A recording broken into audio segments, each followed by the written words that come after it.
Warahmatullahi wabarakatuh. Jadi di sini kami dari kelompok 2 ingin mempresentasikan hasil kerja kelompok kami yaitu tentang analisis dan prediksi final world miliarder menggunakan metode random forest regression.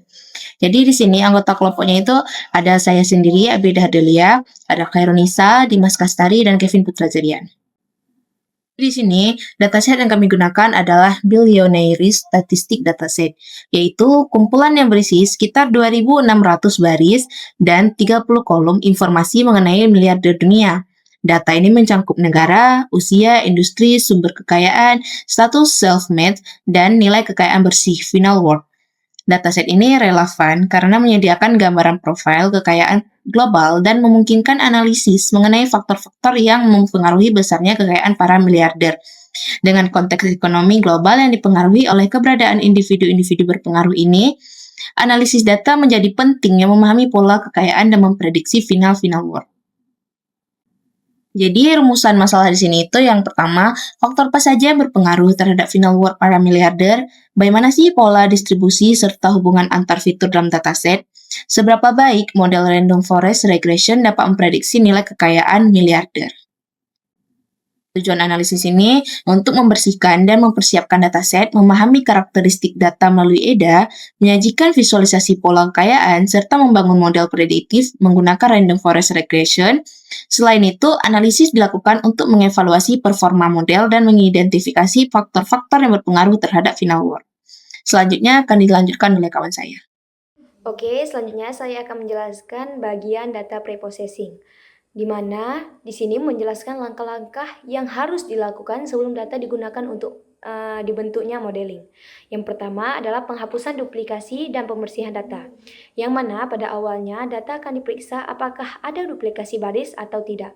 Jika ada, maka duplikat tersebut harus dihapus. Selanjutnya adalah baris yang tidak memiliki nilai target, maka nilai tersebut harus dibuang karena tidak bisa digunakan untuk pelatihan model. Selanjutnya adalah penanganan missing value, yang dimana fitur numerik nilai yang hilang diisi menggunakan median agar nilainya lebih stabil terhadap outlier. Selanjutnya adalah fitur kategorikal, yaitu missing value diisi menggunakan modus yang mana dilihat nilai yang sering muncul. Selanjutnya adalah penanganan outlier. Outlier ditangani menggunakan teknik clamping pada persentil 1% hingga 99%, yang mana artinya nilai ekstrim di luar rentan ini dipotong agar tidak mengganggu model. Selanjutnya adalah encoding dan normalisasi, yang dimana fitur kategorikal diubah menjadi angka melalui one-hot encoding, dan fitur numerik distandarisasi dengan standar scalar agar berada pada skala sama mean 0 dan standarisasinya di 1. Dan selanjutnya adalah train, test, split, yang mana setelah diproses, data dibagi menjadi train dan test dengan rasio 80/20. Oke, selanjutnya adalah slide exploratory data analysis EDA distribusi final world, yang mana di slide ini membahas hasil eksplorasi awal terhadap variabel target bernama final world. Yang pertama adalah pola distribusi, yang dimana distribusi sangat right skewed, condong ke kanan. Dan selanjutnya adalah sebagian besar miliarder memiliki kekayaan di bawah 5.000 juta USD. Hanya sedikit individu yang memiliki kekayaan sangat ekstrim hingga di atas 40.000 juta USD. Selanjutnya adalah implikasi dari pola ini. Ada ketimpangan kekayaan global yang sangat besar. Dominasi kekayaan rendah menengah membuat data tidak merata. Ini harus diperhatikan pada preprocessing karena distribusi yang sangat miring dapat mempengaruhi performa model. Selanjutnya adalah bagian EDA dalam bentuk box plot final world, yang mana slide ini melanjutkan analisis distribusi dengan menggunakan box plot. Yang pertama, banyaknya outlier. Di gambar box plot ini menunjukkan jumlah outlier yang sangat tinggi. Namun, outlier ini bukan kesalahan data, akan tetapi memang karakteristik alami data miliarder yang kekayaannya sangat bervariasi. Selanjutnya adalah dampak pada modeling. Outlier yang terlalu ekstrim dapat membuat model Yang pertama tidak stabil, yang kedua sulit berjalan pola, yang ketiga menghasilkan prediksi yang bias. Selanjutnya solusinya adalah teknik clipping percentile digunakan agar nilai ekstrim tidak terlalu memengaruhi model. Dengan clipping mulai dari 1% hingga ke 99%, data menjadi lebih stabil dan modeling bisa belajar lebih stabil. Mungkin sekian presentasi dari saya, selanjutnya akan dilanjutkan oleh teman saya. Selanjutnya, visualisasi heatmap korelasi. Berdasarkan heatmap ini, dapat kita lihat bahwa tidak ada fitur numerik yang memiliki korelasi kuat terhadap nilai final word.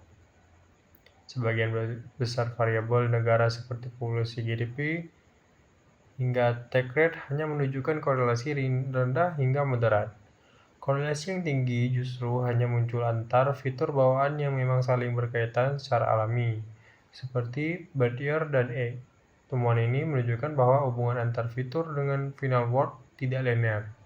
Karena itu, menggunakan model linear akan kurang optimal, dan model non-linear seperti random forest menjadi pilihan yang lebih baik. Secara keseluruhan, visualisasi ini memperlihatkan bahwa dataset memiliki pola hubung yang kompleks, sehingga perlu pendekatan modeling yang mampu menangkap hubungan non-linear. Selanjutnya, kita masuk ke bagian hasil modeling menggunakan random forest regression. Dari hasil visualisasi, kita mendapatkan nilai MAE sebesar 19,16. Ini berarti rata-rata kesalahan prediksi model hanya sekitar 19 unit dari nilai kekayaan sebenarnya. Angka yang sangat kecil mengingat skala kekayaan miliarder. Kemudian, nilai RMSE berada di sekitaran 150, yang menunjukkan bahwa model stabil dan tidak rentan menghasilkan kesalahan ekstrim. Yang paling mencolok adalah nilai R kuadrat 2 skor, yaitu 0,999. Ini berarti model mampu menjelaskan 99,9% variasi pada nilai final word. Dengan kata lain, random forest sangat efektif dalam mempelajari pola yang kompleks dan non-linear di dalam dataset militer ini. Secara keseluruhan, model menghasilkan tingkat akurasi yang sangat tinggi dan performa yang baik. Slide 11. Berikutnya saya akan menjelaskan mengenai pipeline modeling yang digunakan. Pipeline yang kami bangun terdiri dari dua bagian, yaitu pertama pre-processing. Pada tahap ini, fitur numerik diproses menggunakan standard scale. Sedangkan fitur kategorikal diubah menggunakan one hot encoder. Kedua model utama yang digunakan adalah random forest regression. Dengan pipeline seperti ini, seluruh proses mulai dari processing hingga training model berjalan secara otomatis dan konsisten. Pipeline memastikan alur pemrosesan tidak berubah-ubah, sehingga hasil prediksi menjadi lebih stabil, rapi, dan akurat.